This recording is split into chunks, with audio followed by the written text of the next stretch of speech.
Boa noite para todos que estão com a gente aqui pela TV CNT. Está começando o programa Militão e Militão.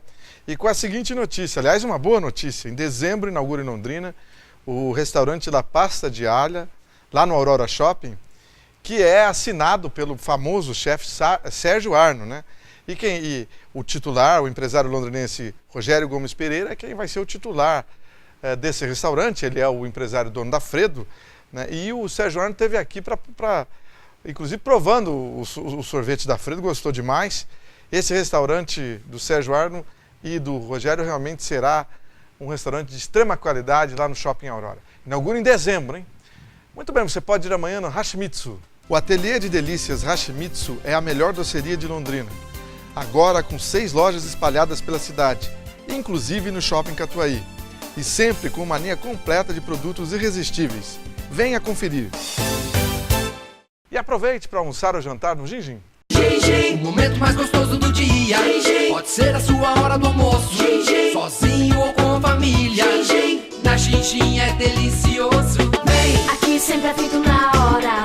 Vem pra Gin-Gin, vem agora. Gin-Gin, então avisa logo a galera. Gin-Gin, sabor aqui não tem fim. Gin-Gin, cardápio recheado te espera. Gin-Gin, que delícia é comer na Gin-Gin. Seu momento de sabor. Comigo está Aldemar Mascarenhas, presidente do Sinopar. Como vai, Aldemar? Tranquilo? Muito bem, Marcelo. Bom dia, boa noite a todos, né? Mais uma vez aqui com vocês, né? Sempre um prazer, meu amigo. Mais uma vez também esteve em Brasília, inclusive esteve com diretores do Banco Central, não é isso? Mais uma vez em Brasília, né? É aquela via sacra toda semana. Realmente, estivemos reunidos lá, acompanhados do deputado Luiz Carlos Rauli, lá no Palácio do Planalto. O diretor do Banco Central foi lá nos atender. Ele é responsável pela área que regulamenta e normatiza a questão do correspondente bancário, seja ele da Caixa, seja ele do Banco do Brasil, de qualquer outra instituição. E fizemos uma boa reunião, apresentamos para ele a nossa proposta através do PL 7.306, de autoria do deputado Luiz Carlos Rauli. A princípio, o diretor acha que não é bom, não é política do banco interferir na questão da remuneração. Eles criaram a figura, normatizaram sobre ela, mas não doutrinaram a questão da remuneração. Por isso da nossa reunião, Marcelo. Certo. Porque nós estamos apresentando esse projeto exatamente para que ele traga a regulação de uma remuneração justa para o canal lotérico pelos serviços que prestam para a sociedade. Porque se deixar por conta da política dos bancos, eles sempre estarão nos colocando lá nos calcanhares. Ou seja, hoje a rede lotérica presta um trabalho semi-escravo para o sistema financeiro do nosso país. Chega no final do ano, os bancos contabilizam seus brutais lucros. E o que a rede lotérica contabiliza? Ao contrário, prejuízo. E é isso que nós estamos tentando mudar. E eu tenho certeza, agora, com o convencimento do próprio deputado Rauli, ele disse lá na reunião, agora não temos mais com quem conversar. Vamos colocar o projeto em votação e vamos aprovar o projeto. Não é brincadeira conseguir aprovar um projeto desse, Aldemar. Conta dessa luta tua e de demais diretores que estão contigo da federação. Marcelo, esse projeto ele nasceu aqui no estado do Paraná, exatamente de uma dissidência nossa com a própria Caixa Econômica Federal com relação à política de tratamento dessas questões com a rede. O Paraná chegou e disse, eu não venho mais aqui conversar com vocês, fazer uma reunião para marcar outra reunião e as coisas não avançam. Nós precisamos ter uma posição. A rede está sedenta de um posicionamento que possibilite que eles ganhem algum dinheiro.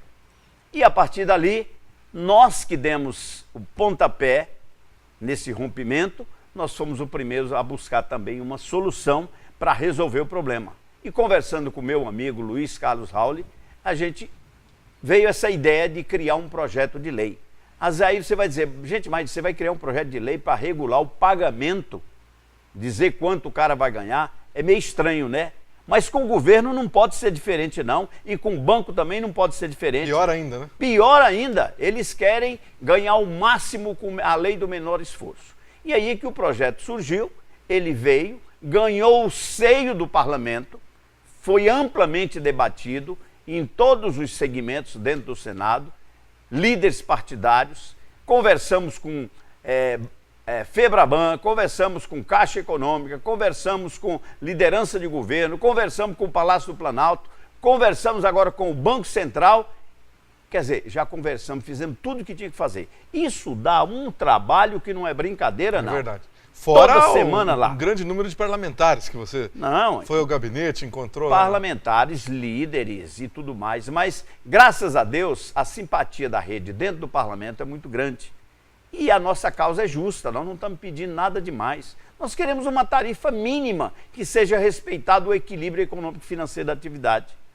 Algo normal, não estamos pedindo nada além daquilo que é justo na tratativa dessa parceria Lotéricos-Caixa. Por que isso, Marcelo? Porque nós temos hoje uma rede pronta, uma rede blindada, uma rede hoje que forma mais de 70 mil empregos diretos.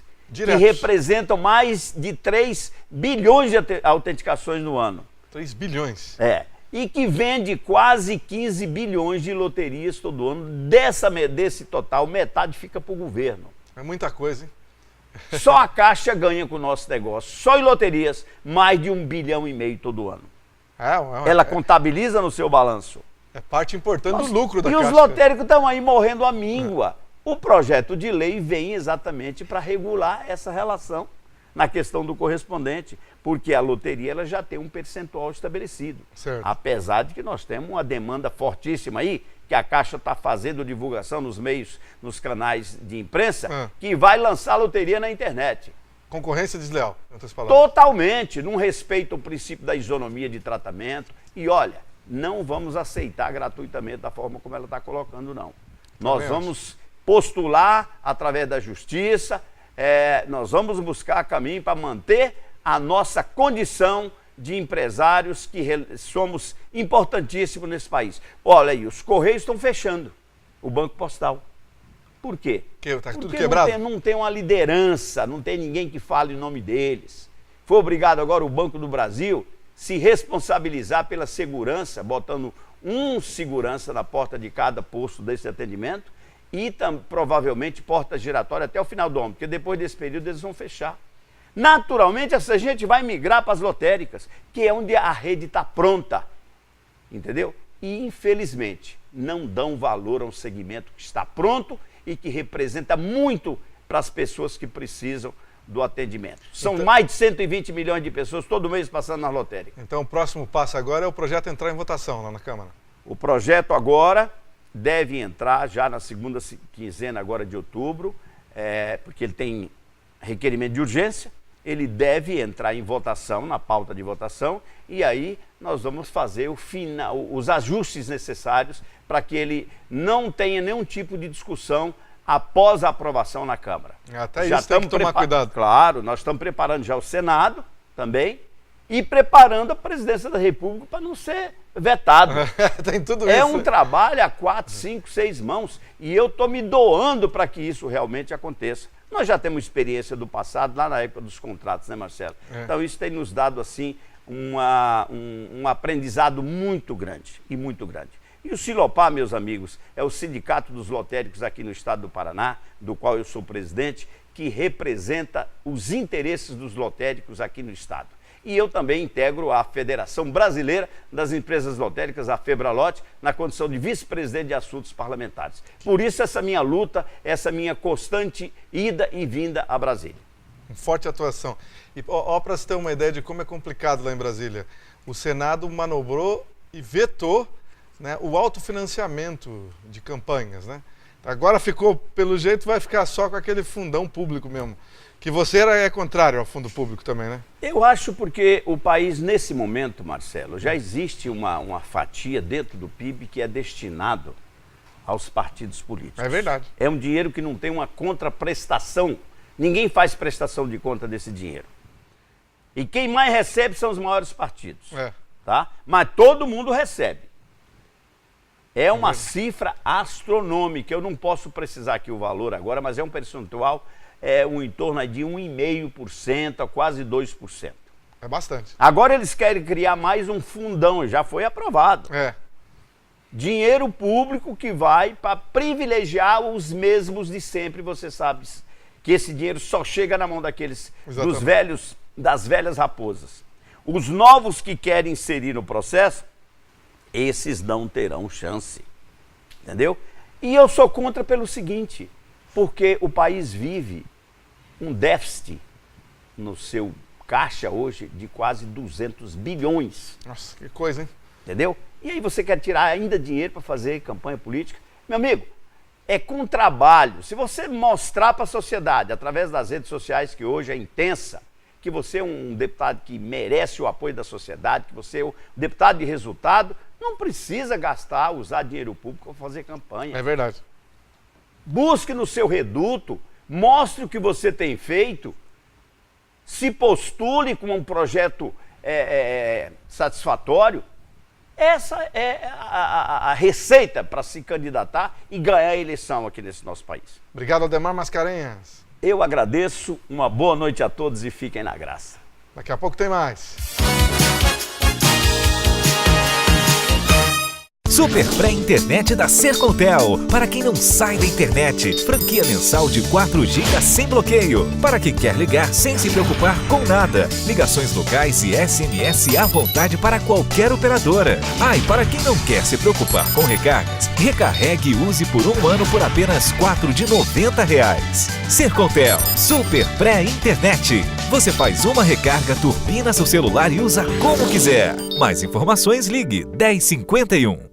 A importância de dar valor à vida. É assim que a Laundry Life, serviço de assistência de enfermagem 24 horas, trabalha para atender quem necessita de cuidados e atenção. Com equipe de profissionais altamente qualificada, a Laundry Life oferece serviços em várias áreas da saúde para pacientes de todas as idades, com atendimento pós-operatório, hospitalar ou domiciliar, além de aluguel de materiais e de ambulância. Com carinho, atenção e confiança, a Laundry Life é sinônimo de conforto e qualidade de vida para o paciente e de tranquilidade para a família. Private Motel, suítes diferenciadas que combinam modernidade e sofisticação na medida exata para proporcionar prazer com muito estilo. privatemotel.com.br, PR 445, próximo ao Parque Ney Braga. O momento mais gostoso do dia pode ser a sua hora do almoço, sozinho ou com a família. Na Xinxin é delicioso. Vem, Aqui sempre é feito na hora. vem pra Xinxin, vem agora. Então avisa logo a galera. Sabor aqui não tem fim. O cardápio recheado te espera.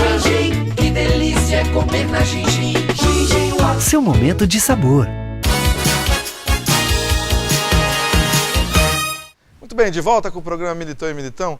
Olha, fiquei sabendo de uma história que não sei se é verdadeira, que o aeroporto de Maringá é particular e mesmo assim recebeu 120 milhões em verbas do governo federal, inclusive vai ampliar a pista agora, né? E o de Londrina, que recebeu apenas 6 milhões de verbas, é público. É curioso, né? Quem será que é tão forte em Maringá que consegue tanto dinheiro público para um local que é privado e aqui em Londrina não se consegue? É curioso. Fique com a dica de inglês da FD English. Hi guys, I'm Dora and this is FDTV. Nós trazemos dicas de inglês bem práticas, sem blá blá blá. Hoje eu trouxe algumas palavras bem básicas em relação de negócios e escritório. Por exemplo, quais verbos podemos usar com a palavra ligação, que é call? Receive a call, make a call, answer a call ou take a call, transfer a call, miss a call. Com e-mails ou mensagens, você pode usar os seguintes verbos: receive an email ou text, write an email ou text, send an email ou text, forward an email ou text, reply to an email ou respond to a text. Prazo em inglês é deadline, mas como você fala perder ou cumprir um prazo? Set a deadline, meet a deadline, miss a deadline. Feel free para usar esses verbos. See you next time. Essa foi a dica de inglês com a FDTV. Estamos recebendo mais uma vez aqui no programa Militão e Militão o engenheiro José Pedro da Rocha Neto, que é, além de engenheiro, de uma carreira vitoriosa nessa profissão, também um escritor, né, com vários livros publicados, e um pesquisador da história do Paraná, né? E sempre quando vem aqui conta um pouco dessas histórias que ele pesquisou, muitas das quais, além de pesquisar, vivenciou aqui no Paraná. Como vai, Zé Pedro? Tudo bem? Boa noite, eu queria agradecer mais uma vez o seu convite e me coloco à disposição para as indagações que você achar pertinente. Vamos falar um pouco, vamos falar um pouco do sul e do norte do Paraná, né? E o Zé Pedro, ele viveu isso, né? Por conta da família dele, que começou lá no sul e depois veio para o norte. Sua família veio para Londrina em 1940, Zé Pedro. Vocês têm origem lá no sul, Curitiba, Ponta Grossa, Guarapuava, Palmas, né? Como que era o Paraná naquela época, naquela ocasião? Bom, o Paraná, antes dos anos 30, principalmente quando começou a colonização do norte do Paraná, era um Paraná tradicional. O Paraná que estava mais ou menos sua área, desde Paranaguá, Morretes, Antonina, Curitiba, Castro, Ponta Grossa, Guarapuava, Lapa, Rio Negro. Então era um Paraná tradicional, e a colonização do norte do Paraná foi praticamente um marco na história do próprio Paraná, um marco político, um marco de ocupação de novas regiões e com isso as consequências que passaram a ocorrer. E como é que o pessoal do sul do Paraná via naquela época a colonização do norte? Olha, o Paraná até então, vamos dizer, até a implantação da ferrovia, que ela passou a funcionar mais producentemente a partir de 1910, o pessoal do Paraná que ia estudar em São Paulo, no Rio de Janeiro, ia basicamente de navio.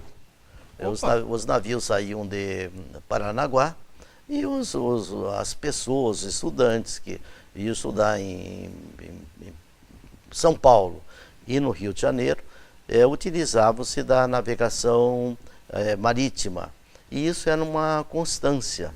Muita gente do Paraná, dos anos de 1870 em diante, muita gente formou-se em São Paulo na carreira de ciências jurídicas, muita gente estudou contabilidade, ciências contábeis em outras regiões e até no Rio de Janeiro. A navegação era fácil e os moradores de Paranaguá, que eram então os mais destacados lá no passado, né, mandavam estudar os seus filhos em São Paulo e no Rio de Janeiro e iam através da navegação marítima. Evidentemente, depois que houve a implantação da ferrovia, ficou mais fácil e daí o Paraná passou também a ter uma prospecção maior, a cidade de Castro, de Ponta Grossa, da Lapa, de Rio Negro, de Curitiba, então utilizavam basicamente a estrada de ferro. A ferrovia chegou até todas as cidades aí? A ferrovia praticamente interligou-se São Paulo com o Rio Grande do Sul por volta de 1908. E essa ferrovia ia até o Uruguai. Até o Uruguai? E até a Argentina. Olha.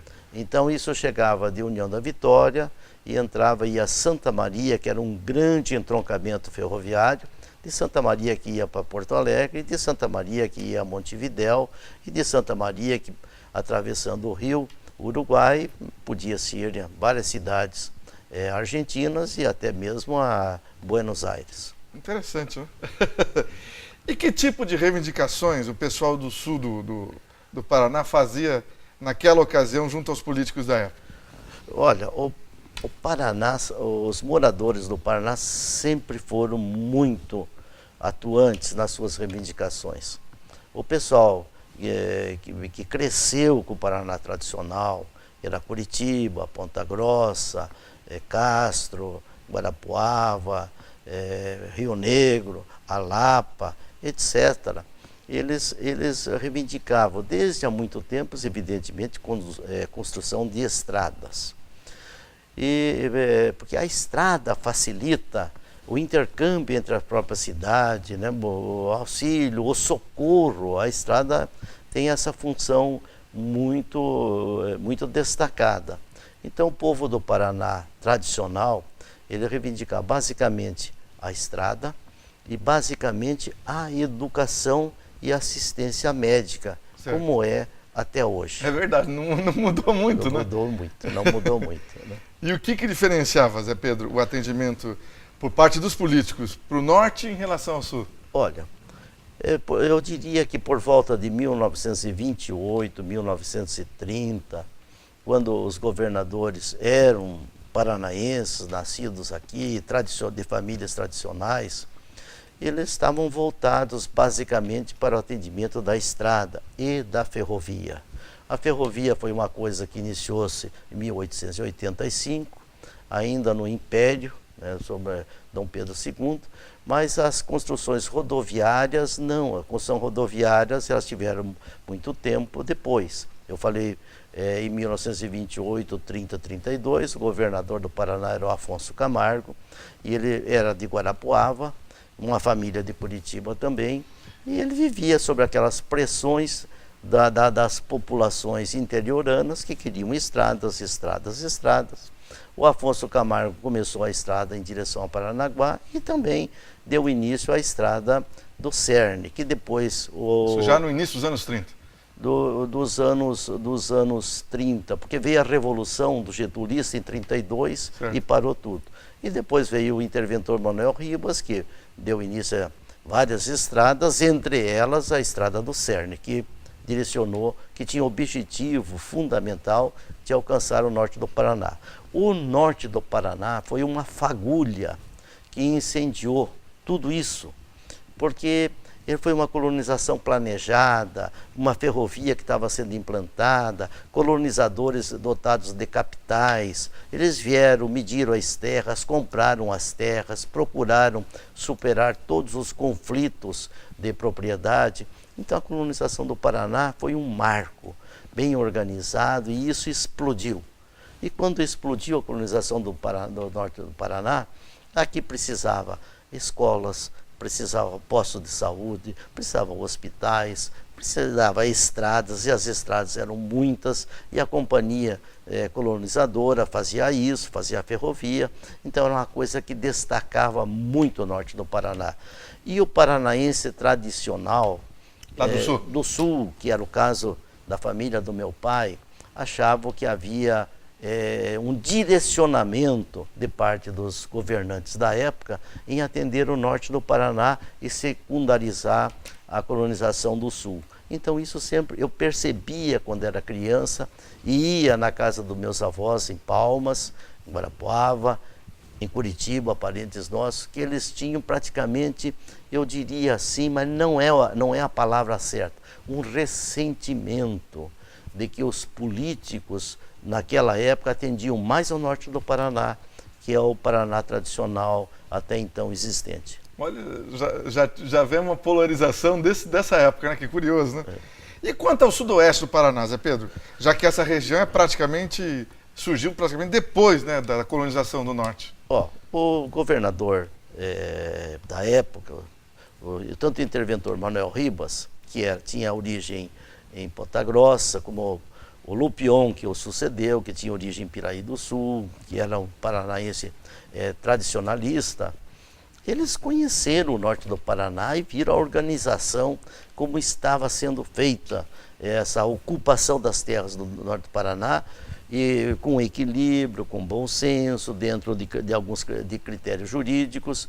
E o governador Moisés Lupion, após concluído o seu primeiro mandato, grande parte dos políticos ligados a ele resolveram ocupar o sudoeste do Paraná. O sudoeste do Paraná tinha sido um território, o território do Iguaçu, criado no governo do Getúlio Vargas, eram terras devolutas da União, terras complicadas, e criou-se uma companhia colonizadora do Sudoeste. Essa companhia talvez não tivesse o dinheiro que os ingleses tiveram, as condições, as técnicas que teve, e lá houve muito conflito.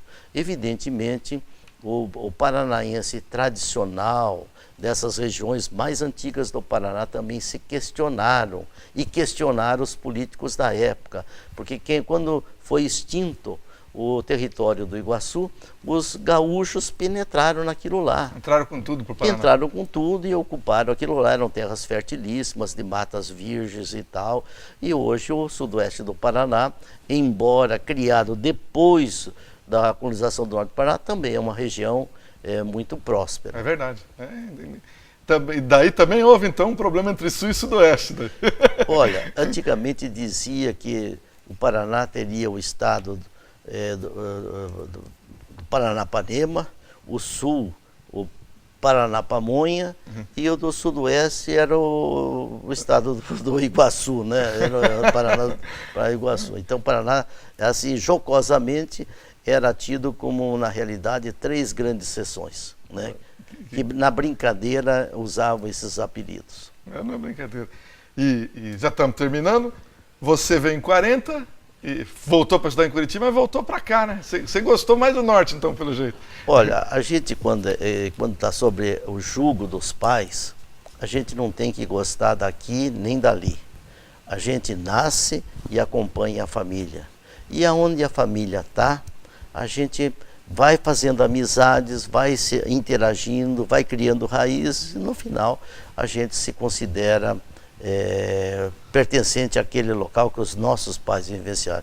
Eu me considero norte paranaense, estou aqui há muitos anos, né? Saí para estudar fora, porque não tinha faculdade na minha época de engenharia na cidade, e retornei para cá, e posso dizer para você que eu me sinto londrinense, e com muito orgulho. Zé Pedro da Rocha Neto, muito obrigado. Ó, você teve uma aula de história, hein? Obrigado, Zé Pedro. Grande abraço. Boa noite para todos.